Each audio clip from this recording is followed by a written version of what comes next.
um congresso. E hoje a gente vai ter um tema muito interessante para discutir aqui, que é o câncer de mama hereditário, aqui, com o professor que mais entende disso aqui no nosso departamento, o professor Cabelo, né? O professor Cabelo, professor da oncologia, hoje é o chefe da oncologia também, né? O professor livre docente aqui, e vai estar apresentando, então, uma aula fantástica aqui sobre câncer de mama hereditário. Por favor. Bem, bom dia a todas e todos, obrigado pela presença de vocês. Eu vou falar algumas coisas, né, em cima desse tema do câncer de mama hereditário e da questão genética que envolve essa situação. A gente tem aqui no CAISM, eu acho que alguns de vocês sabem, nós temos um ambulatório e é um setor de alto risco, onde a gente tenta estudar essas mulheres com um padrão de câncer de mama hereditário, tá? Bom, aqui eu tenho alguns conflitos de interesses aqui, associados ao meu trabalho. Quando a gente fala em câncer hereditário, né, sempre vem na cabeça que é o câncer onde você consegue achar alguma alteração genética, né? Mas uma coisa que é muito importante, um conceito importante que eu preciso colocar para vocês, é que a classificação do câncer hereditário independe do gene. Ela é feita clínica a partir do heredograma. Então, mais importante do que qualquer coisa é a gente entender o antecedente familiar e pessoal dessas mulheres. E além da gente entender se ela tem mãe, pai, irmão com doença, qualquer tipo de câncer, é importante saber a idade que essas pessoas tiveram. Então, a gente monta um heredograma, como vocês estão vendo aqui, né? Então, esse heredograma, aqui é um heredograma bem feitinho, a gente tem que ver 3 gerações, tá? Esse é o padrão. 1, 2, 3. Essa setinha aqui, vocês estão vendo? Essa menina aqui, né? A bolinha é uma menina de 32 anos, que está sendo avaliada, a gente chama de probando. O probando é o elemento no heredograma. Então, essa menina, a gente está vendo que a mãe tem câncer de mama aos 42 anos, e ela tem 64 anos, não morreu. E aqui, olha, as tias maternas, né, tiveram aí câncer de mama. Isso aqui é tudo câncer de mama. Essas aqui morreram, essa aqui está viva. E do lado paterno, a gente não tem nada dessa menina aqui. Então, é tudo lado materno. E uma coisa interessante é que o filho de 10 anos do probando nosso teve um câncer de adrenal. Tá? Então, isso aqui é um padrão típico de herança hereditária, tá? Que praticamente todas as 3 gerações você acha elementos com câncer, tá? De vez em quando pula uma geração aqui, tá vendo? Pula uma geração, mas olha, essa geração tem, essa geração, essa tem, então pelo menos 3. O que é câncer? Câncer esporádico, né? É quando você tem pelo menos 2 gerações sem evidência. Então, imagina esse heredograma aqui só com o filho, mais nada. A gente fala isso aqui é um padrão de câncer esporádico. Isso aqui, ó, lembra muito, vocês lembram nas aulas de genética, né? Uma herança autossômica dominante. Então, isso aqui é um padrão de heredograma de câncer hereditário. E é um detalhe importante para a gente que trabalha na área, né? Que a gente tem casos, olha aqui, tem intestino, tem mama e tem adrenal. Então, são múltiplos tumores em situações, em pessoas jovens, né? Aqui um exemplo de paciente jovem, né? Aqui principalmente, ó, 40 anos, 48, 10 anos. Então, esse é o padrão de câncer de mama hereditário, tá? Esse é o conceito que eu quero que fique para vocês. Bom, quando você tem um padrão de câncer de mama ou de cânceres hereditários, né, a gente tem que lembrar que sim, existe uma maior relação da presença de alterações genéticas germinativas, que são aquelas alterações que existem normalmente em todas as células da mulher. Ela nasce com essa alteração, que pode ser ou herdada dos pais, ou pode surgir nela mesma, né? Então, uma mulher com câncer hereditário, com uma variante patogênica, ela pode ter uma variante de apresentação de novo, tá? Então, vocês lembram disso? O que é uma de novo? Começou nela. Tá? E o que é o padrão de herança hereditária? Quando vem dos pais, né, pai ou a mãe, né? Então, são essas 2 circunstâncias. De qualquer jeito, essas variantes patogênicas germinativas são aquelas que são capazes de serem transmitidas, né, pelo membro que tem a alteração e podem estar associadas à presença de cânceres, né? E uma outra coisa que é importante na nossa área, por vezes, elas podem impactar no tratamento das mulheres também, quer no tratamento cirúrgico, até tratamento sistêmico com medicações, tá? Então, essas variantes patogênicas germinativas, que podem refletir naquele heredograma de câncer hereditário, que vai ser o foco da nossa discussão, tá? Agora, veja bem, quando eu falo, se vocês me perguntam no ambulatório, olha, tem uma paciente com câncer de mama aqui, esse câncer é genético, tá certo? Tá? A resposta é o seguinte, no nosso escopo de tumores malignos, aqui que a gente lida aqui no CAISM, são todos genéticos, nem sempre são hereditários, não é? Então, ele é hereditário quando ou eu tenho um padrão de heredograma compatível, ou eu acho a alteração germinativa nas mulheres. Agora, os outros cânceres, eles são genéticos por alteração somática da célula. Tá? Então, é diferente, né? Então, se alguém te pergunta assim, todo câncer é genético? Sim, mas nem todos são hereditários. Existem aqueles que têm alteração somática, por que teve alteração somática? A célula, por exemplo, na mama, por alguma razão ambiental ou por situações que a gente não sabe, ficou doidinha, né? Alterou o DNA e virou um câncer. Eu tiro aquele tumor e estudo, tem um monte de alteração genética nele. Só que daí eu faço uma avaliação do sangue dessa mulher e não tem nada. Então, não é germinativo, mas é genético, alteração somática, tá? Então, esse conceito é muito importante. Tudo que a gente vai falar agora aqui é sobre padrão genético hereditário, alteração germinativa, não é? Tá?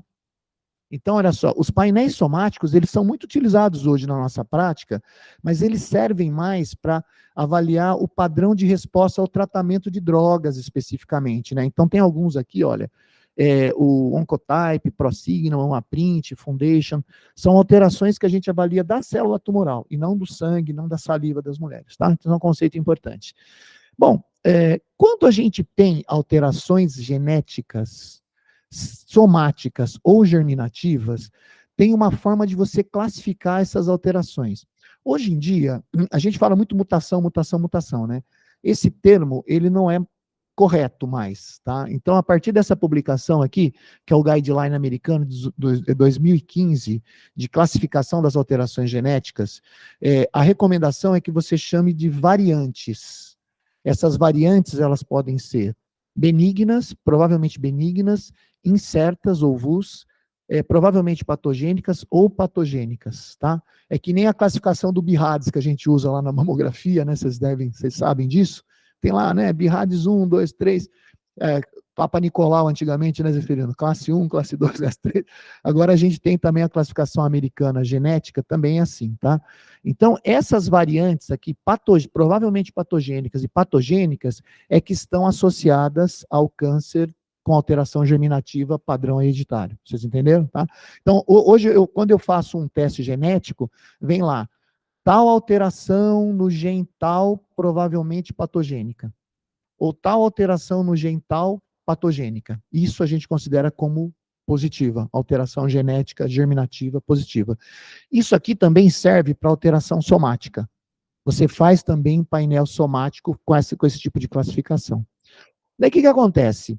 Quando a gente faz um teste genético, a gente procura em genes, já que nós acreditamos que tem alguma alteração, alterações genéticas. E essas alterações genéticas, né, que eu já procuro esses genes especificamente, eu analiso se essas alterações, elas já foram descritas na população como associadas ao câncer, tá?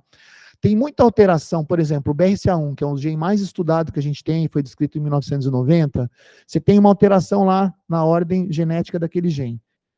Pode ser que essa alteração genética, se ela não foi descrita ainda, ou está numa área que aparentemente não altera a função, não seja associada à patogênese, entendeu? Pode ser que não tenha nada, apesar de ter uma alteração lá no BRCA1.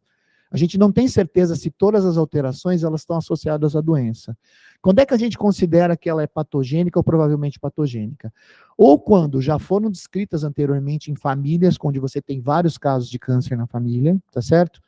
Ou também quando você tem uma alteração no gene especificamente, que provavelmente altera a produção da proteína. A gente fala que é a alteração que produz inativação de proteínas ou trunca essas proteínas.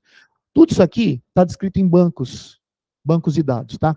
Então, o resultado num teste genético é uma coisa que não é tão simples assim, tá certo? Tá?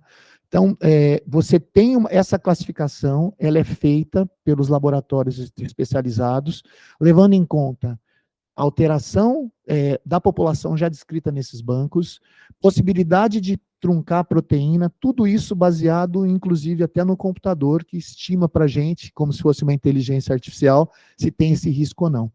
Então, a beleza dessas situações são o seguinte, quando você tem um resultado, não é que nem um teste de gravidez, positivo ou negativo, você tem que interpretar aquela variante, né, com o resultado, e por vezes a gente vai para o banco de dados tentar avaliar o que está acontecendo, né.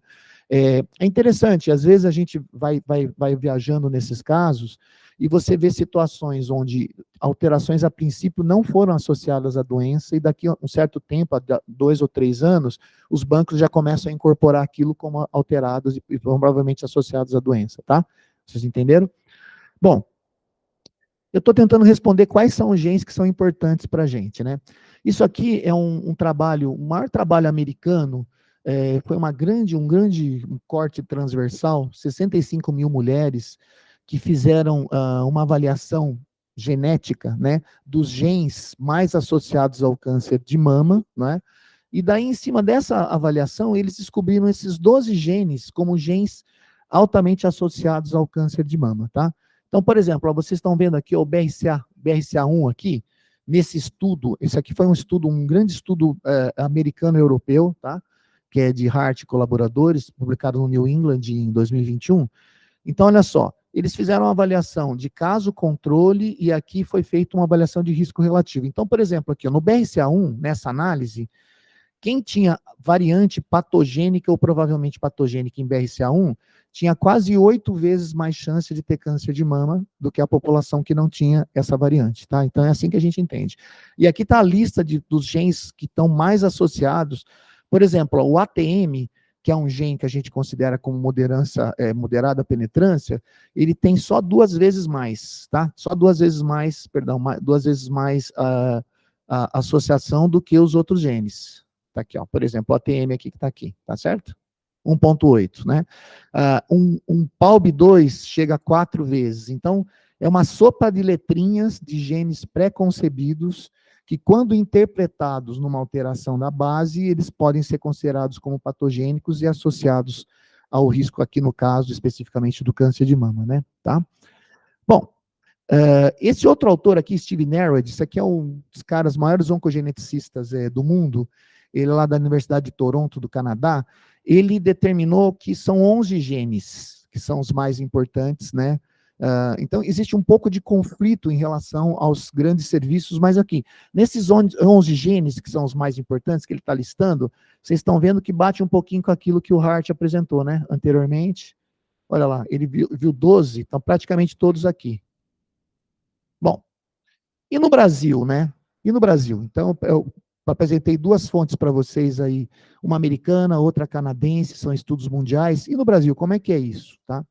Esse trabalho aqui, que é do Rodrigo Guindalini, é um dos trabalhos mais importantes, assim, brasileiros.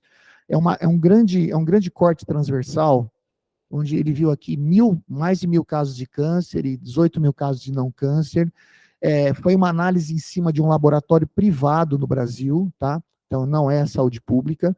E nessa análise do Rodrigo Guindalini, ele observou o seguinte: 20% das mulheres que foram testadas tinham variantes patogênicas ou provavelmente patogênicas nas análises, tá?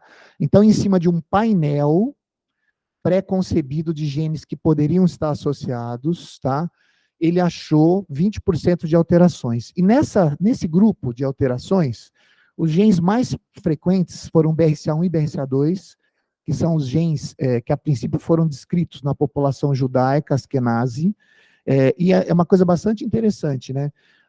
Apesar deles terem sido descritos na população judaica, no mundo inteiro são os genes mais associados ao câncer de mama, tá? São genes muito importantes para a gente, né?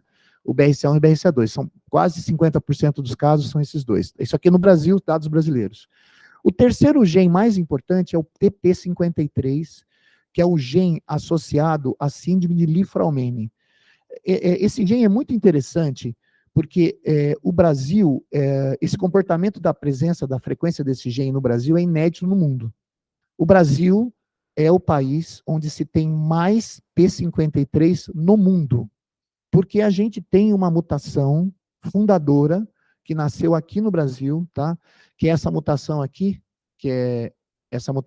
ó, que está descrita aqui, vocês estão vendo aqui? Aqui ela chama R33-7H. Isso aqui é a transcrição da proteína associada. A maior parte dos P53 do Brasil, ó, 70% são essa mutação aqui, que praticamente só existe no Brasil. Quem se interessar, depois eu posso até dar uma aula sobre isso, é uma variante patogênica associada ao comportamento dos tropeiros no Brasil, no início do século XVII, tá? Então, tem uma história de que um tropeiro, né, português, veio para o Brasil, e ele foi, como eles viajavam muito, né, então ele tinha a rota dos tropeiros, parece que esse cara, ele foi tendo filho de São Paulo até o Rio Grande do Sul, na rota, isso, e ele foi distribuindo, passando essa variante, que é em heterozigose, para os seus descendentes, tá? Então, é uma coisa tão importante, Belmiro, tem um estudo lá da cidade de Curitiba, que foi feito numa amostragem grande, viu, Bácaro, na população lá das crianças, num grande hospital de Curitiba, que eles detectaram 0,3% das crianças em Curitiba têm a variante R33-7H. Então, é uma coisa bastante importante, né? E é um gene que está associado a uma doença, a uma síndrome terrível, que é a síndrome de Li-Fraumeni, que está associado a câncer de adrenal, câncer cerebral, sarcomas, sistema nervoso central e mama, tá? A gente tem aqui no nosso ambulatório de alto risco muitos casos de Li-Fraumeni, porque as crianças vêm operar câncer de adrenal no Boldrini e acabam depois ficando com a gente aqui. Então, é bastante interessante. Quando a gente sai aí pelo mundo, ninguém sabe P53 como o Brasil, porque a nossa frequência é muito alta, tá? Então, é interessante. Daí, alguns outros genes associados. No painel do Rodrigo Guindalini, ele detectou 8 genes que são mais importantes, tá? Bom, aqui eu gosto de destacar também, esse estudo aqui é um estudo do grupo do AC Camargo, da professora Paixão, que avaliou o comportamento lá especificamente do norte do país e a região sudeste, e aqui ela jogou o P53 para baixo, não é mais o terceiro colocado, tá certo? Tá aqui, ó, tá vendo? Tá? Então, BRCA1, BRCA2, P53 está mais para lá, mas ele é presente, sim, mesmo nessa população, tá? Bom, veja bem, isso aqui, eu sei que vocês não conseguem ler, mas só para mostrar para vocês é o seguinte, quando eu falo assim, variante patogênica em BRCA1, né? É tudo isso aqui, ó. É um monte de letrinha. São várias variantes, né? Então não é só uma, né? A gente tem várias variantes, né? Aqui são as provavelmente patogênicas, essas patogênicas, BRCA1 e BRCA2. Então são várias. Alguns genes a gente tem poucas, mas desses maiores genes são várias alterações. E daí é essa alteração que você consegue classificar como patogênica ou não, tá? Então, para vocês terem uma ideia, quando você pega o teste, você pega lá, ó, alteração em BRCA1, que está no cromossomo 17, tem uma alteração lá no códon 1, a troca da adenosina por guanina, tá? É isso aqui que é o nome da alteração. Daí, quem vai estudar, vai nos bancos, joga no computador e vê se nessa região essa troca trunca a proteína, tá? É dessa forma que a gente faz a classificação de patogênica ou provavelmente patogênica. Por exemplo, a R33-7H, que é a brasileira, né? Essa alteração R33-7H, a gente já sabe que já está associada. Então, toda vez que vem R37H, você nem precisa ir no banco, você sabe que ela é patogênica. Mas algumas você tem que procurar para poder fazer a classificação, tá? Então, olha só, quando a gente fala assim, quais são as mutações associadas que podem mudar a nossa prática? Na verdade, elas são um monte, né? O que é importante a gente saber? Essas alterações em genes de interesse é que podem gerar uma alteração do nosso comportamento em termos de abordagem, tratamento e rastreamento dessas mulheres, tá? Bom, Quando a gente acha essas alterações, essas troquinhas de letras, às vezes perdas de pedaço, introdução de pedaços no código genético nesses genes, né, elas podem gerar uma série de coisas, não, algumas coisas que realmente são relevantes, tá? Então, por exemplo, para o tratamento da paciente com câncer, dependendo da alteração genética que eu tenho, eu troco o tratamento cirúrgico, eu posso trocar o tratamento loco-regional, muitas vezes eu posso trocar a droga, eu estimo o risco dessas mulheres virem a ter novos cânceres, tá? Então tem uma série de repercussões. Eu posso acabar gerando a indicação de cirurgias redutoras de risco nessas mulheres, às vezes bilaterais, tá? Às vezes retirada de ovário, às vezes retirada de útero nessas mulheres. Tem implicações em relação a opções reprodutivas. Então eu tenho uma menina lá, com câncer de mama, 29 anos, com uma alteração em BRCA1, né? Que ainda não teve filhos. Então, de infertilidade. Então, a gente vai ter que discutir métodos de preservação de fertilidade dessas mulheres, né?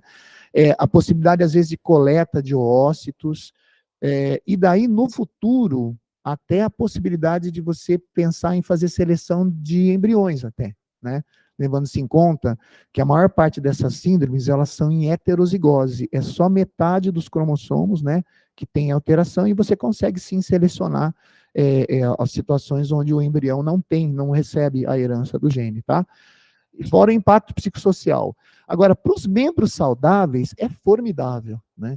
Então, você descobrir que uma menina com câncer de mama, teve aos 30 anos, tem uma mutação em BRCA, você estudar a irmã dela, né, e descobrir que ela teve antes da doença, é formidável, porque você pode lançar a mão de procedimentos tanto de rastreamento mais rigorosos, quanto de cirurgias redutoras de risco, que salva vidas, tá?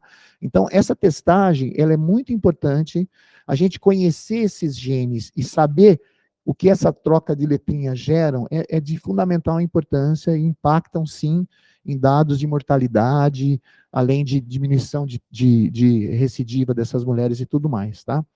Ó, eu vou listar rapidamente para vocês, só para ficar na cabeça, essa aula vai estar gravada, né, mas só para ficar na cabeça, assim, ó, por exemplo, em termos de rastreamento, tá?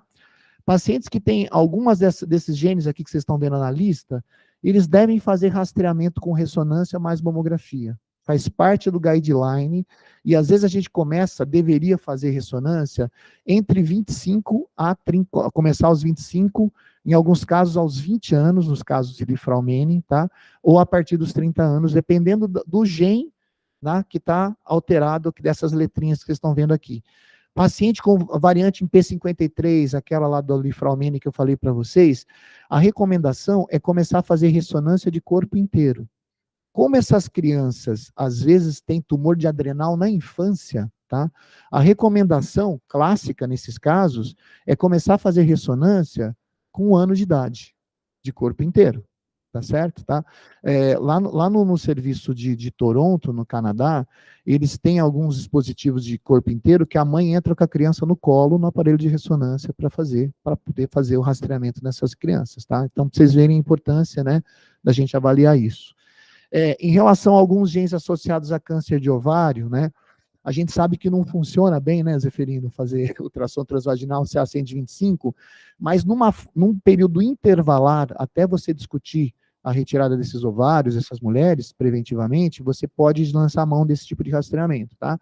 Além da colonoscopia, endoscopia digestiva, em alguns genes associados a câncer de cólon e estômago, tá? Que também são importantes. Bom, em relação ao uso de drogas, essa droga aqui, inibidor da PARP, né, não tem oncologista clínico aqui, mas foi uma grande revolução no tratamento, né, do câncer de ovário, câncer de mama e agora também no câncer de pâncreas, em mulheres que têm alguns genes associados a câncer hereditário, tá? Então, talvez algum de vocês acabem tendo contato desse tipo de situação, então da importância de você saber se aquela pessoa tem uma variante, porque caso o tumor se torne avançado, né, o uso dessa droga é muito importante, os inibidores de PARP, tem vários inibidores que a gente pode estar utilizando, tá? E alguns casos em relação à restrição de radiação, por exemplo, meninas que têm P53 ou esse gene aqui em homozigose, não podem tomar radioterapia.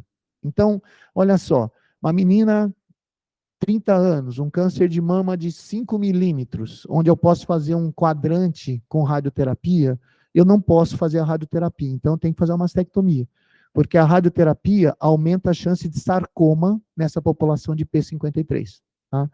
Então, a importância, né, da mudança, né, genes que têm validade na mudança na nossa prática. E em relação às cirurgias, tá?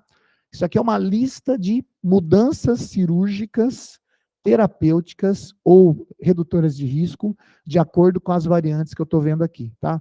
Então, passa por mastectomia bilateral nas mulheres saudáveis, mastectomia do lado do câncer, em casos, por exemplo, de BRCA1 ou P53, que eu acabei de falar, retirada dos ovários e das trompas profilaticamente em genes associados a mama e ovário, histerectomia redutora de risco em mulheres com chance de síndrome de Lynch ou BRCA1, né? A gente teve até na gineco discutindo essa prática, né, que a gente tem feito aqui também no CAISM.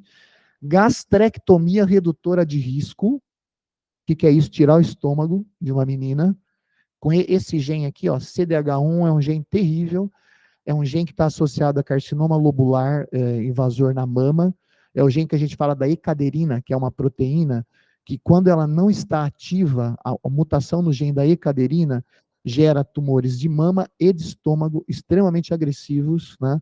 Então, eu acho que é muito importante, um desses vocês ouvirem esse nome, tem um CDH1 aqui, pensa em câncer de estômago e câncer de mama, é terrível mesmo. Belmiro, é uma coisa incrível, porque o que acontece? Quando você acha esse gene nessas meninas, você tem que fazer a recomendação, né, um protocolo que chama protocolo de Manchester, onde você faz endoscopias a cada 6 meses, com pelo menos 30 biópsias aleatórias, porque o câncer de estômago, ele dá embaixo da mucosa e você não vê, entendeu? Então, é uma coisa terrível, assim.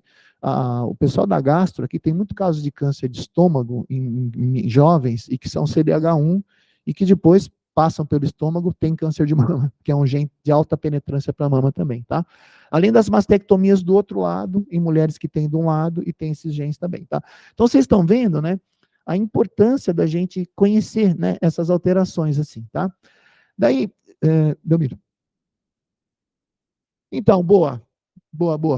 Então, é exatamente isso daqui, tá? Então, a pergunta é o seguinte, mas olha só as vantagens, né, da gente saber tudo isso, né? Levando-se em conta que muito do que eu falei para vocês impacta em mortalidade mesmo, tá? Geral, e câncer de mama e ovário específico, estômago específico, tá? Então, quem deve ser testado? A gente vive um momento meio de controvérsia e de adaptação a essas questões em relação à indicação da testagem, tá? Olha só, esse heredograma aqui, né, com certeza tem que ser testado, tá de cara, é o padrão típico, né? Mas assim, desculpa, a foto não ficou muito boa, mas é só para, eu falo rapidinho para vocês, isso aqui é a recomendação do NCCN, que é um órgão americano, que na verdade é uma compilação dos maiores serviços de oncologia dos Estados Unidos, e o NCCN recomenda que todo câncer de mama com 50 anos ou menos deve ser testado. Câncer de mama de 50 anos mesmo deve testar. E as mulheres saudáveis, tá? Se você tem pelo menos um membro de primeiro grau com câncer de mama, isso quer dizer irmã, filha ou mãe, ou pai, né, lógico, ou 2 membros de segundo grau e associações. Então, por exemplo, eu estou aqui, a minha vó teve câncer de mama e a filha dela teve câncer de ovário, já é um indicativo, tá? Tem uma lista. Essa lista de indicações é uma complicação, tá? Então, olha, tá difícil de ler, mas mesmo quando você lê, é difícil de você lembrar. Então, você tem que estar voltando o tempo todo para a indicação. Isso aqui é o padrão americano, última versão, tá? O que eles levaram em conta, né? Esse padrão americano. Eles justificavam que para você testar, você tinha que ter pelo menos 10% de positividade. Esse é o padrão americano, baseado nos conceitos deles, entendeu? Então, eu não vou testar se eu tiver 1, 2, 3%. Então, pelo menos 10% eu tenho que testar, tá? O que a gente tem no mundo aí em relação aos trabalhos de prevalência de testagem, né? Olha aqui, o Rodrigo Guindalini é aquele trabalho brasileiro. Numa população aí geral de testagem, a gente teve 20%, tá? Então, de cara já bate o guideline americano aqui. Nos casos de triplo negativo, os tumores triplo negativos, olha, sempre bate os 10% aqui. Então, tanto que agora os americanos tem sugerido a testagem em todo câncer triplo negativo, porque tem pelo menos 10%, tá? Mas assim, 9,5, né, para 10, será que 5 é menos, 8 é menos, né? São os tumores que não expressam receptor de estrógeno, progesterona e a proteína HER2, tá? Corresponde a mais ou menos, corresponde a mais ou menos 10% dos casos de câncer de mama que a gente tem, inclusive aqui no CAISM, é essa população. Agora, os outros subtipos, segundo os americanos, se você tem 50 anos ou menos, a recomendação é essa, segundo o guideline do NCCN, tá? Agora, tem um outro guideline que acabou de ser apresentado, que também é americano, da ASCO, que é a Associação American Society of Clinical Oncology, que já puxou a idade um pouco mais para cima, tá? Eles estão sugerindo que sejam de 65 anos para baixo. Tá vendo, Belmiro? Os caras estão falando, opa, o benefício é muito grande, vamos começar a aumentar a área de cobertura, tá? E acima dos 65 anos, daí tem eu vou até mostrar de novo, ó, olha aqui, ó. É muito difícil de entender, tá meio opaco, mas é muito difícil. Menos de 65 anos, testo todo mundo. Mais de 65, tem uma prima, não sei o quê, posso usar inibidor da PARP? É difícil de entender, tá? Eu vou chegar no ponto que eu quero, ó. Bom, hoje em dia, um teste no nosso projeto aqui que a gente fez, um painel de 28 a 45 genes, fica na faixa de R$800, tá? Eu até vou discutir isso para vocês aqui, tá? Hoje, né? Bom, baseado nos benefícios da testagem e na dificuldade de você ler as regrinhas, de novo, né, como vocês estão vendo aí, né, os americanos, a Sociedade Brasileira Americana de Cirurgiões Oncológicos, em 2019, começou a defender que tinha que testar todo mundo. Todo câncer de mama tinha que ser testado, e toda mulher que tem pelo menos um antecedente de segundo grau, 2 casos de segundo grau ou primeiro grau, deveria testar. A partir do momento que você teste todo caso de câncer, daí você vai alcançar aquela outra população, tá? Então, os americanos acham isso, tá? Os cirurgiões americanos. Isso não é consenso no mundo. No entanto, tem um trabalho aqui, esse trabalho é lá do NHS, tá? Da Grã-Bretanha, tá? Que eles trabalham muito com custo-efetividade, esse trabalho é muito interessante. Eles fizeram uma simulação de testagem universal, todos os casos de câncer de mama na Grã-Bretanha, isso aqui é uma estimativa, e eles observaram o seguinte: se você testar todo o câncer de mama da Grã-Bretanha, da população lá de saúde pública deles, e se essa testagem mudar 30% da tua intervenção, quer dizer o seguinte: se eu tenho uma paciente lá, imagina 100% de BRCA1 com câncer de mama, e daí eu vou tirar a mama contralateral de pelo menos 30% dessas mulheres, reduzindo o risco de câncer contralateral e morte pela doença, por exemplo, já é custo efetivo, tá? Então, a pergunta é o seguinte, lógico que isso é cultural, mas, por exemplo, no Brasil, você achar uma variante, né, a gente está estudando isso agora nos nossos projetos aqui do alto risco, a maior parte das mulheres querem sim, quer tirar as duas, quer tirar o contralateral, quer tirar os ovários, entendeu? Mas, assim, em populações mais conservadoras, como a população inglesa, por exemplo, eles estimaram, se você chegar a 30, já é custo efetivo, tá? Então, esses dados corroboram o posicionamento americano em relação à testagem universal. Apesar disso, logo depois dessas publicações, a gente teve a reunião de St. Gallen's, que é um congresso muito importante para nós, que a gente que lida com câncer de mama, e foi feita lá uma pergunta lá no painel, lá, o que vocês acham? Testa todo mundo, não testa todo mundo? E pelo menos aqui 60% da população acha que não deveria testar todo mundo, tá? Mesmo com esses dados que eu estou tentando defender de testagem universal, tá? Então, por quê? Porque a frequência de variante é alta. Segundo, é muito confuso você voltar para os critérios de testagem. E terceiro, os ganhos são muito grandes em quem tem câncer e é testado e nos parentes próximos, tá? Mas mesmo assim, existe uma resistência em relação à testagem no mundo. Belmiro?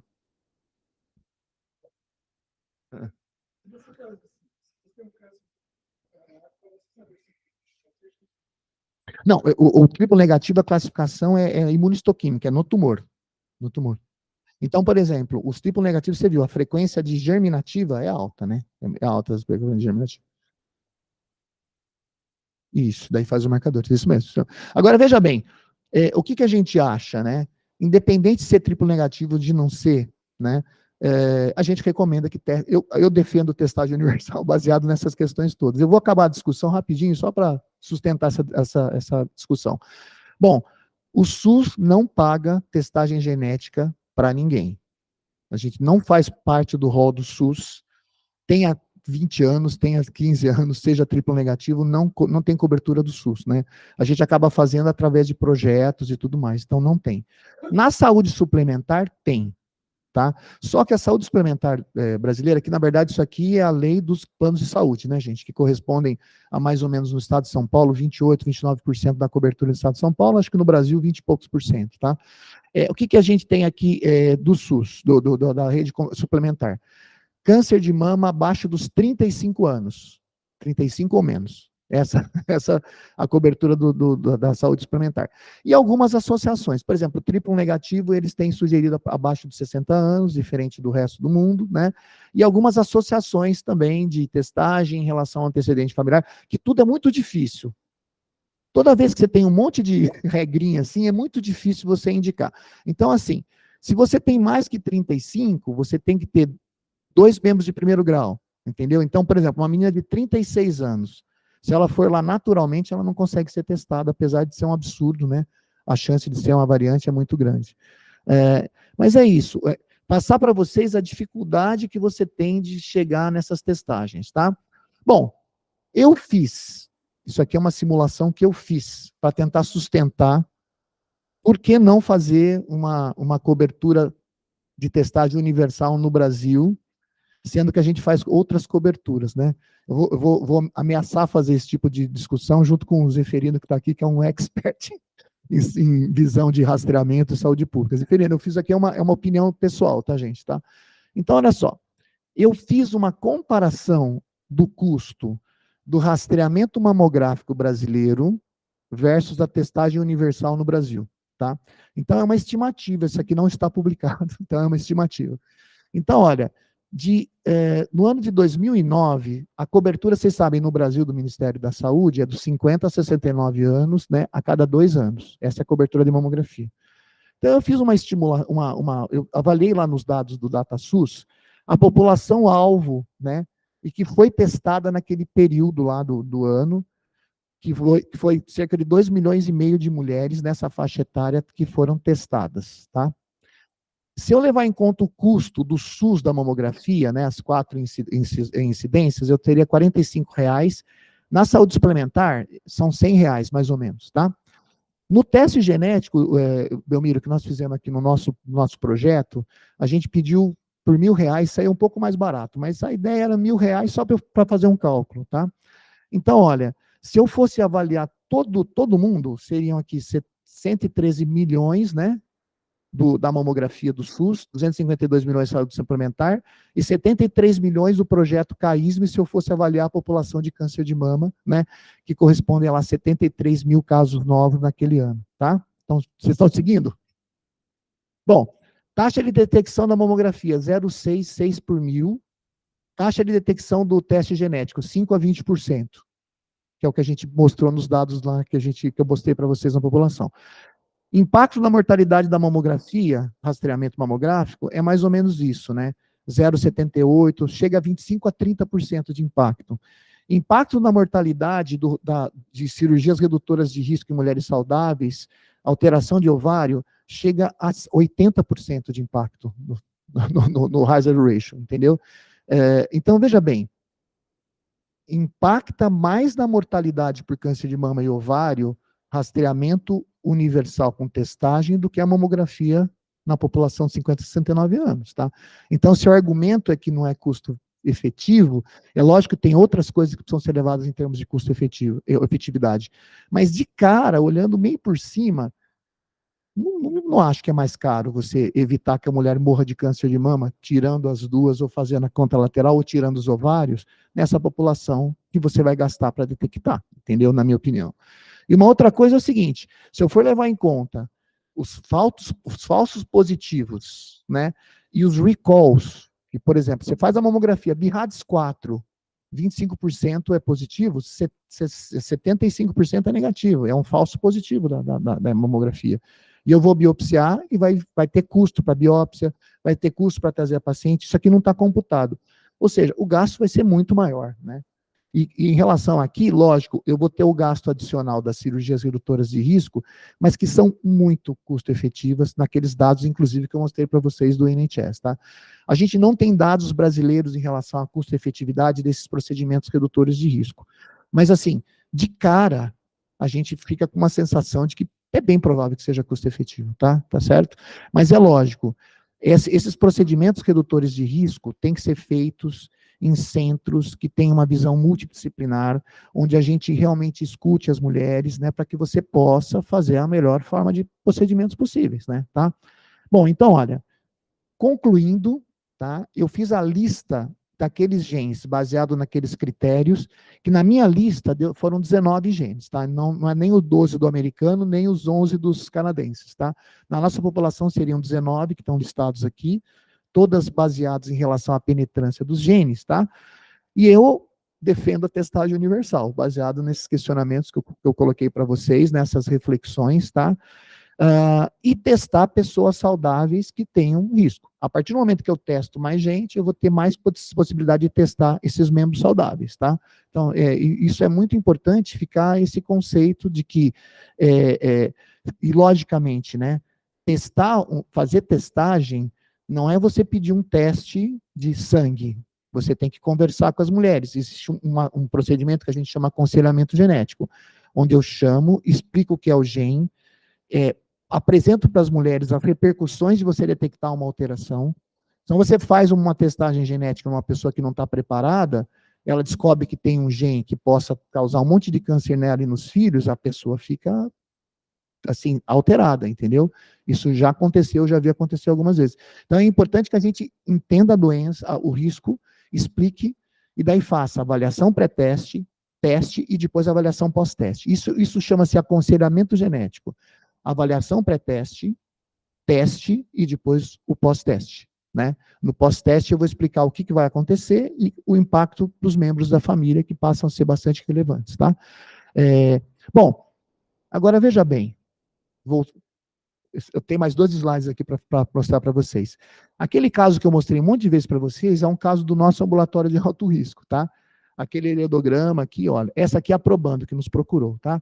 Mãe câncer de mama, tia com câncer de intestino, as tias avós, a avó com câncer de mama, né? Tias avós com câncer de mama, o filho dela câncer de adrenal, tá? Isso aqui é um heredograma de alto risco. Essa menina, muitos anos atrás, ela entrou no nosso ambulatório, tá? E veio assim, olha, eu queria tirar as mamas. Porque, né, eu tenho um filhinho aqui, que está vivo, o filho dela, tudo, mas quero me curar, que eu não quero ter câncer de mama, né? O que eu posso fazer? Esse padrão, gente, é típico de Lifraumene. Tumor de adrenal, câncer de mama, vários tumores, daquela P53 que eu falei para vocês, tá? Então, isso aqui a gente chama de espectro Lifraumene. Bom, a gente estava aguardando vir o nosso teste genético. E tem toda uma discussão. Você vai operar uma mulher, fazer uma cirurgia redutora de risco sem ter o teste? Será que eu posso? Será que eu não posso? Qual que é a acessibilidade da testagem? Então, Belmiro, o teste está para chegar, está lá, verba parlamentar, está chegando, vamos esperar. Fizemos todos os exames da paciente, ela queria mastectomia. Daí o que a gente fez? Rastreamento, mamografia, ultrassom, até ressonância a gente já tinha. Vamos seguir, espera um pouquinho, o teste está chegando, vamos lá, o teste chega. O que aconteceu? 2 anos depois, até chegar o teste, teve câncer. Ela teve o câncer aqui no nosso ambulatório. Não foi o único caso, tá? Que a gente ainda não tinha o teste, certo? Bom, e daí o que aconteceu? Ela teve um câncer luminal B, com expressão de HER2, que é típico do Lifraumene, e daí nós fizemos uma mastectomia bilateral, ela tinha 3 linfonodos comprometidos aqui dentro do nosso segmento, tá? Então, por que eu apresento isso daqui? Para vocês entenderem o que é o problema desse tipo de situação. A partir do momento que você questiona o antecedente familiar dessas mulheres, você passa a ter o compromisso de entender o risco da hereditariedade. Porque a classificação é na conversa e não é na testagem. Agora, o teste é um instrumento que vem depois. Se eu tivesse testado essa menina e não tivesse achado nada, né, eu não teria certeza se não teria um gene que eu não tô achando. Ele é inconclusivo. para ela ser negativa, eu tinha que ter testado o filho ou a mãe, achado a variante nela e não achado nela. Isso é negativo.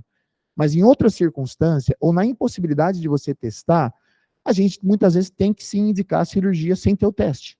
Tá? Então, porque o acesso, principalmente onde você não tem cobertura do SUS, né, ou mesmo em saúde suplementar, onde a saúde suplementar não contempla a testagem, a gente, por vezes, tem que sim discutir cirurgias redutoras de risco mesmo nessas populações. Tá? Então é isso. Perguntem para as mulheres se existe antecedente, descrevam isso, que é na anamnese que a gente faz a classificação, e a partir daí se responsabilize em relação ao conhecimento e como lidar com essas mulheres, tá? Esse aqui é o nosso grupo de alto risco, que, se Deus quiser, está gerando aí alguns trabalhos na pós-graduação, e a gente quer que continue crescendo para ter mais instrumentos para estar cuidando das nossas pacientes, tá? Obrigado.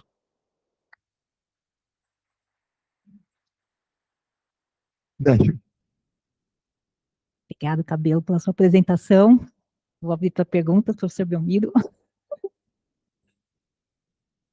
Nossa, parabéns, Cabelo. Realmente você sai daqui, não sei se você sai infeliz ou com vontade de fazer essa testagem toda, né? Mas aí eu entendi um pouco o porquê de tanta demanda na Comissão de Ética Médica a respeito da oncologia, principalmente das patologias mamárias, que seriam preveníveis, né? Então eu tenho uma demanda grande na Comissão de Ética de pacientes que leram no Google, que leram em alguma revista que a doença é hereditária, que tem possibilidade de ser prevenível com cirurgias redutoras de risco, e elas vêm pedir isso aqui não faz. Elas pedem, sei lá, imunoterapia, que talvez, parece que em alguns casos está indicado, sei lá, e que aqui não faz, e vai na rede de Abcamargo, a rede de Abcamargo distribui para aqui, e fala assim, mas a Unicamp já disse que não vai fazer, a Abcamargo também não faz, e fica nesse vai e volta, e acaba na comissão de ética, e você sabe as demandas que eu tenho tido e tenho questionado você sobre isso. Então, para mim, foi um aprendizado incrível eu ter vindo aqui mesmo, ficando todo baralhado com esse monte de letras. Mas isso não importa muito, o que importa é que você fez uma avaliação de que é possível rastrear esse risco, sim. E se mostrou dados americanos, e me impressiona muito que os dados americanos venham sugerir que se faça universalmente, se eles não têm um sistema de saúde tão pujante como o nosso, gratuito e disponível para toda a população. Da onde vêm esses dados dos pesquisadores americanos? É da saúde privada? Como que eles obtêm esses dados? Então, obrigado, Belmiro, obrigado pelo questionamento. Assim, eles têm algumas publicações que nortearam esse posicionamento em 2019 dos cirurgiões americanos oncológicos, né? É um pool, eles têm muito dados do SEERS, né? Tem um National Database deles também, eles têm dados gerais. Mas, assim, uma coisa que é muito contundente, que gerou essa questão do posicionamento dos americanos, primeiro, é essa dificuldade de você saber a receita de bolo da testagem, né? Então, para a gente é fácil você saber, axila positiva é quimioterapia, não sei o que, tumor maior neoadjuvância. E outra é você ter uma lista de 18 indicações, né? Então, eu lembro, quando nós começamos o nosso projeto aqui, a gente usou os critérios NCCN também, né? Cara, todo mundo tinha que entrar com a regrinha no bolso para saber, será que ela é elegível ou será que ela não é elegível, tá? Então, tem um estudo americano que avaliou a taxa de cobertura do teste, por exemplo, assim, que o médico ou geneticista pediu o teste usando os critérios, tá? Então, e daí eles avaliaram quem escapou. Então, os dados, tem uma publicação anterior americana mostrando o seguinte, 20% das mulheres americanas dos critérios NCCN eram testadas. 80% não eram testados porque o cara não entendia direito o que estava escrito ali, entendeu? Porque eu falo para você assim, ó, se você tem 51 anos, você é testada, mas você tem que ter 2 membros de segundo grau, 1 membro de primeiro grau, 1 membro masculino, 1 membro de ovário, mais 1 membro de segundo, eu já esqueci, entendeu? Tá? Então, levando-se em conta o problema da perda, né? E levando-se em conta as vantagens de você detectar, e você levando em conta os estudos que mostram que quase 10% dos grupos são positivos, sim, entendeu? Então, eles falaram, não, pera um pouquinho, então por que não testar todo mundo? O que eu tenho que fazer? Baixar o custo, que na verdade já tem abaixado bastante, né? Então, eu me recordo aí nos anos 1995, 96, estudar o BRCA1 e o BRCA2, ficava $8.000. Hoje custa $200 um painel de 100 genes, entendeu? Então, essa técnica do NGS modificou muito a possibilidade de você solicitar a testagem, né? Então é isso, baixar o preço, aumentar a cobertura e, lógico, criar uma estrutura que acabe acolhendo essa população, tá? Então, por exemplo, eu já tive várias discussões, assim, os grupos aí, os geneticistas todos, né, que eles falam, olha, tudo bem, o custo fica barato, tudo, né, mas e o que vai acontecer, então, quando eu começar a ter que indicar cirurgia redutora de risco, quando eu começar a ter complicações, ter que trocar prótese, qual que é o impacto de tudo isso, né? Os ingleses já colocaram que 30% é custo efetivo, tá? Mas, assim, eu acho que é um campo aberto para a gente estudar, né? Aqui a universidade é o melhor lugar que tem, né? Para a gente tentar estudar essas implicações e, assim, com impacto direto no tratamento dessas mulheres, né? Tá? Porque, realmente, né, Zeferino, a gente, sabe, a gente vê na nossa cara a menina tendo câncer, que é uma coisa, assim, muito frustrante, né? Você... Ao mesmo tempo, também você não vai querer fazer cirurgia, tirar a mama saudável, tirar o ovário saudável, dessa útero, né? Desnecessariamente. Só que você fica naquela, cara, numa situação ainda bastante complicada, né, em relação a isso. Os cânceres que têm a ver com uma etiologia mais clara, por exemplo, câncer de pulmão, câncer de colo de útero, que um é mais viral, outro é por conta do tabagismo e exposição a agentes potencialmente cancerogênicos, será? Esses cânceres também têm maior risco de hereditariedade ou não? Boa pergunta. Tem alguns que são mais hereditários, outros que não, entendeu? Então por exemplo, o câncer de mama a gente viu aí, né? Entre 20% a 30% são hereditários, né?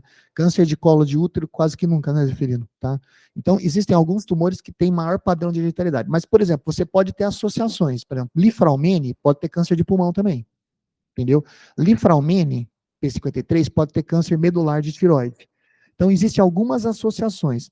Agora, tem genes que tem muito padrão, realmente, de hereditariedade, né? Agora, deixa eu falar uma coisa para vocês muito importante. Quando vocês virem numa família câncer de cérebro, sarcoma, adrenal, isso é espectro Lifraumene. Então, eu tenho certeza que ninguém vai esquecer aqui, né, de vocês, tá? Tem que pensar no gene brasileiro, tá certo? A gente tem aí um posicionamento bastante triste em relação ao mundo, que é ter muito Lifraumene, principalmente no sul do país, tudo, que a gente acaba tratando muita gente de lá, né?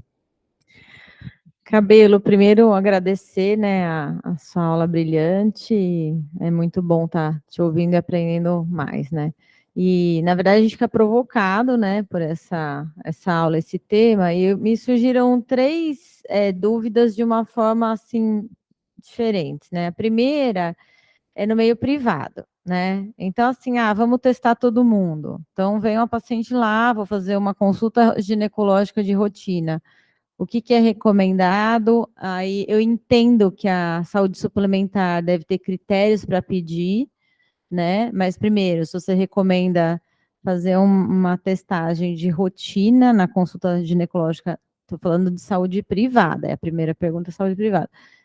Como é que eu peço isso e quais casos que a saúde suplementar, né, nos convênios autorizam? Essa é a primeira pergunta.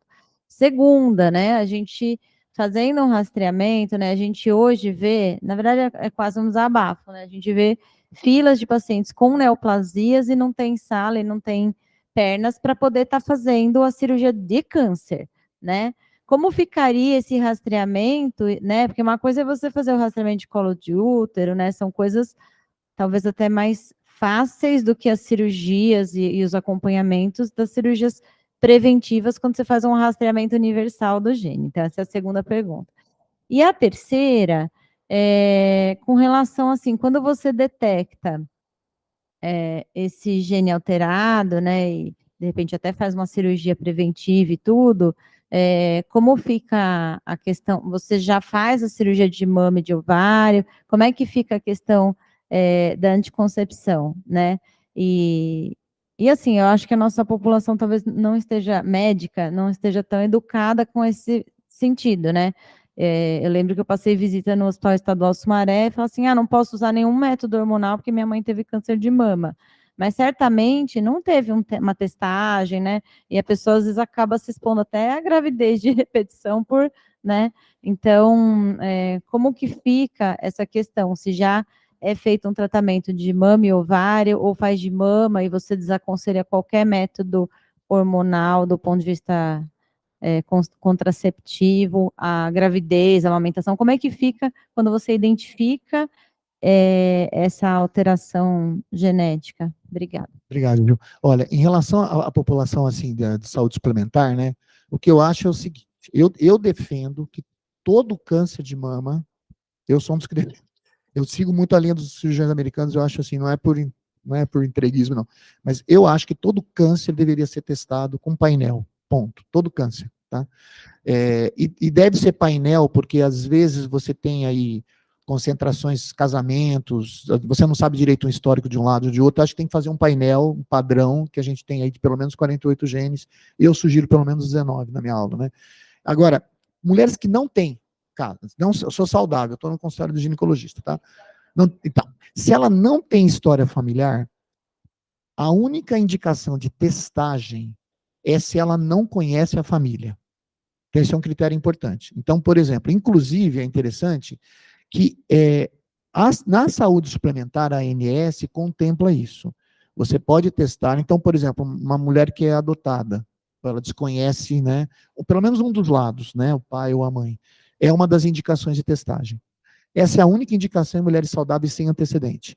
Todas as outras insaudáveis é quando tem algum tipo de antecedente, tá? Agora, lembrar que antecedente é de câncer, né? Pessoal, inclusive. Tem caso de câncer de mama na família? Não, não tem. Tá bom, obrigado. Daí você pergunta, e tem algum outro? Sim, meu pai teve estômago, minha irmã teve estômago, minha mãe, entendeu? Pode ser CDH1, tem outros genes, né? Então a pergunta é assim, antecedentes de câncer na família e com que idade? Gente, esse heredograma, eu até vou citar o nome, tem a Patrícia Prola, é uma das maiores oncogeneticistas da América Latina, ela é formidável lá do Porto Alegre, e ela falou assim, Cabelo, eu falei, como é que você faz? Entra lá nos programas do computador, eu falei assim, não, Cabelo, no meu consultório, eu pego o lápis e vou fazendo as bolinhas assim, na consulta, e vou escrevendo, cara, entendeu? Então não é vergonha, escreve a bolinha, ali eu fiz no computador, mas não precisa. Às vezes é difícil você escrever, faz as bolinhas, 3 gerações, entendeu? Só que assim, né, Gil, gasta um pouquinho de tempo, tá? Se você puder ter o geneticista, é legal. Só que a gente não tem oncogeneticistas disponíveis, infelizmente, que possam ver todos os casos. Então, a gente tem que ter esse tipo de conhecimento, tá? Então, o que eu pergunto? Eu sugiro, perguntem, façam as bolinhas, escrevam. A partir do momento que detectarem um padrão, um cluster, uma concentração, uma segregação, daí é importante. Daí, se você tiver condição de sugerir o que você tem que fazer, faça, se não, encaminhe para alguém, e daí, às vezes, a indicação é testagem mesmo, tá? Em relação à questão de você ter aonde fazer essas cirurgias redutoras de risco, isso aí é um grande desafio, né, Gil? Na verdade, a gente tem feito alguns casos aqui no CAISM, graças, assim, o posicionamento, né, do nosso grupo aqui, o Luiz, o João, tudo, né, e toda a nossa equipe que tem dado um jeito de estar permitindo que a gente faça essas cirurgias em algumas pacientes, né, nas nossas pacientes de alto risco, mas eu acho que a gente teria que ter uma fonte direta para fazer essas cirurgias preventivas, né, porque você não tem nem classificação lá de numeração, né, então, para fazer cirurgia redutora de risco. Mas eu acho que, assim, foi uma sensibilidade do nosso grupo e nós vamos pedir dinheiro para fazer tudo isso. Eu acho que, na verdade, essa questão do alto risco, né, passa por isso que você falou. A gente tem que ter lá, né, no nosso grupo, nutricionista, educador físico, quem vai discutir anticoncepção, reposição hormonal, preservação de fertilidade, né, tudo isso, cara, é uma coisa gigante, assim, né, um negócio temático mesmo, e que os grandes serviços têm isso, né. Para vocês terem uma ideia, Barretos tem, a Universidade de Toronto tem, por exemplo, um setor onde a mulher que faz rastreamento por alto risco, ela não encontra com a mulher de câncer, é uma outra porta, entendeu? Então ela vai fazer mamografia, ultrassom e ressonância, ela não vai encontrar com quem está lá, infelizmente, carequinha, numa situação difícil. Então, você vê a importância de você ter esses centros de alto risco que tenham esse tipo de de procedimento. Inclusive, eu acho que isso cria, né, Zeferino, uma possibilidade até da gente estar recebendo, né, assim, um suporte, uma infraestrutura para estar elaborando isso, né. Agora, tudo isso nasce da gente perguntar para a família se tem um caso, né, que entender o que está acontecendo nessa população, que isso realmente salva vidas, né. Tá? Não sei se eu te respondi tudo. Ó, a anticoncepção é o seguinte, tá? O que a gente tem agora, tá? É o seguinte. Para câncer de mama, o único gene estudado é o BRCA1, que é o mais importante. Steve Narrowd, que é o cara lá de Toronto, ele fez uma meta-análise que, segundo ele, de que anticoncepcional combinado, dado antes dos 24 anos, antecipa a penetrância do câncer de mama em mulheres BRCA1. Daí, a partir dos 25 anos, 24 anos, você pode utilizar, porque, inclusive, atrasa a manifestação do câncer de ovário nessas meninas, entendeu? Tá? Então, a gente teve até uma discussão na reunião da ONCO aqui, viu, Belmiro? Que a Sofia não está aqui, vou falar que a Sofia falou assim, não, mas muita regrinha é difícil, né? Então, eu prefiro dar desde o começo, ó, antecipa um pouquinho, mas pelo menos não vai antecipar o câncer de ovário. Mas, assim, a nível de orientação baseado no estudo Narrowd, é isso. Eu tenho feito isso, sabe? Assim, segura, discute DIU, pode usar Mirena? A gente não sabe, mas tudo bem. O problema parece que é um método combinado. A pílula combinada, até os 24 anos, evitar no BRCA1. E a partir daí você deve dar a pílula, né? Tá bom? Em relação à reposição hormonal, não tem nenhum dado sobre isso especificamente. O que a gente tem feito é o seguinte, existem uns calculadores de risco, CanRisk, Tyre-Cuzick, que até são modelos que eu posso até dar aula para vocês um dia, que eles tentam fazer associações entre o gene e a utilização da reposição hormonal. Todos esses marcadores não validados, eles mostram um acréscimo pequeno, de 1 a 2%, tá? Então, Oi? Então, se for no triplo negativo, é interessante, porque assim, é bem possível que na gênese do tumor triplo negativos a gente tenha algum tipo de participação também dos hormônios, né? Então, por exemplo, eu posso fazer reposição hormonal em quem teve câncer de mama triplo negativo, eu não tenho base de evidência para fazer isso, entendeu? Mesmo o fato dela ter tido triplo negativo. Agora, na gênese do tumor, é bem provável que tenha alguma participação, sim, né?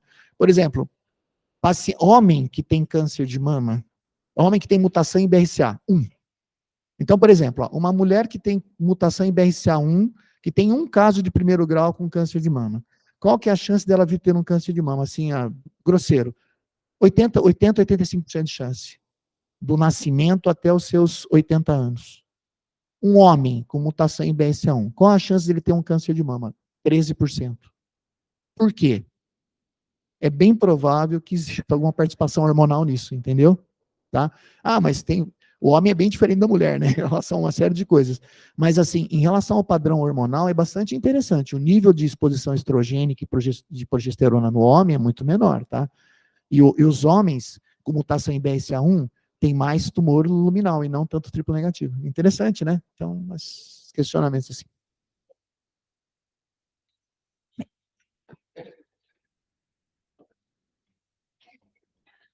Oi, Cabelo. Boa apresentação, tá? Acho que foi muito clara para compreender. E acho que daquilo que você colocou, né? Você fez uns cálculos sobre custos. Eu me lembra quando nós começamos a defender de fazer rastreamento de câncer de colo uterino usando teste HPV. E não era nós participávamos de um grupo grande, nós tínhamos uma influência muito grande nesse grupo, chegamos a levar a questão através do INCA, influenciado por nós, então, você envolve um órgão do governo importante para a Conitec. Então, nós já tínhamos submetido em 2015 a questão de usar o teste HPV no rastreamento do câncer do colo uterino em substituição ao Papa Nicolau. E o Conitec respondeu: cientificamente, os ensaios clínicos estão perfeitos. Em 2014 saíram resultados bastante contundentes e cientificamente robustos, mas não são brasileiros. O cenário brasileiro é um cenário de custos diferentes, tá? E são trabalhos de eficácia. Está faltando trabalho de custo-efetividade e custo-efetividade no cenário brasileiro. Aí que nós começamos a construir o projeto de Indaiatuba, que funcionou de 2017 a 2022, depois estendeu 6 meses, né? E aí produzimos publicações robustas em cenário brasileiro dentro do município, no ambiente real, não no ambiente de pesquisa. Porque uma coisa interessante, quando você faz a pesquisa, muitas vezes você cria um ambulatório com pessoas muito interessadas e bota gente para correr atrás do paciente, não deixa o paciente faltar, mas você sabe que na vida real não é assim que funciona. As pessoas podem ser mais ou menos interessadas, talvez não vai ter ninguém para correr atrás da paciente para não faltar. Então, o cenário é diferente, tá? E a gente precisava ter dados de mundo real, com pessoas mais competentes, menos competentes, com as pessoas com todas as dificuldades que têm do seu dia a dia. E trabalhamos nisso, então, por 72 meses, 66 meses. E produzimos resultados robustos, que foi decisivo para o INCA, mais a própria empresa que financiou o projeto não é dela, o projeto é nosso. E aí, agora, em fevereiro, o Conitec aprovou a incorporação do teste HPV por rastreamento de câncer no Brasil. No Brasil. E, na sequência, o Ministério da Saúde editou já uma portaria oficializando isso e dando prazos. Então, entre você ter uma ideia e fazer acontecer, tem uma estrada. Porque os sistemas de saúde estão abarrotados de demandas. E eles vão respondendo de acordo com essa demanda. Então, é evidente que o Covid atropelou tudo. Ninguém tem a dúvida. Hoje, a dengue está atropelando. Então, você tem que correr em paralelo disso. Então, essa questão que você está levantando é muito interessante. Eu acho que merece ser avaliada, né? Agora, como nós não trabalhamos no ambiente político, a gente trabalha no ambiente técnico, a gente tinha que demonstrar isso cientificamente. Eu acho que isso é válido o que você está colocando. Você citou dados da Inglaterra, eu gosto muito dos dados da Inglaterra, porque o custo per capita, assim, grosseiramente falando, o custo per capita da saúde na Inglaterra é aproximadamente metade do custo per capita nos Estados Unidos. Lembrando que nos Estados Unidos, todo mundo sabe, que tem algumas dezenas de milhões de pessoas sem assistência médica. Coisa que na Inglaterra, se você preenche, você tem. Mas lá eu levo um tempinho para fazer não sei o quê, mas tem. E aquilo que no ambiente inglês, no cenário de custo inglês, que é custo efetivo, tem sido implantado no sistema de saúde inglês. Isso é impressionante. Então, veja, ele é bastante atualizado do ponto de vista de incorporar tecnologias, desde que tenha uma análise de custo-efetividade que indica essa vantagem econômica. E que, no final, não fica caro. Veja, na Inglaterra, o custo per capita da saúde é metade do americano. É fantástico isso. Tá? Eu acho que esse é um grande caminho para ser feito. Eu acho que você exercitar isso que você está falando, eu estimulo.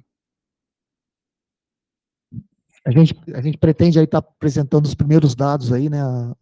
A Bárbara está defendendo o mestrado, a Cris, a gente vai ter os nossos dados agora, já que são bastante interessantes, a Ana Elisa, né? São dados bastante interessantes aí. Vamos brigar junto aí. Obrigado, e a gente vai tentar fazer diferença agora. Isso aí, obrigado. Dani, você quer? Quem quer fazer mais alguma questão? Então, na verdade, queria te agradecer mais uma vez, excelente aula, brilhante aula. Obrigada aqui pela participação, obrigada a todos pela presença. Bom dia.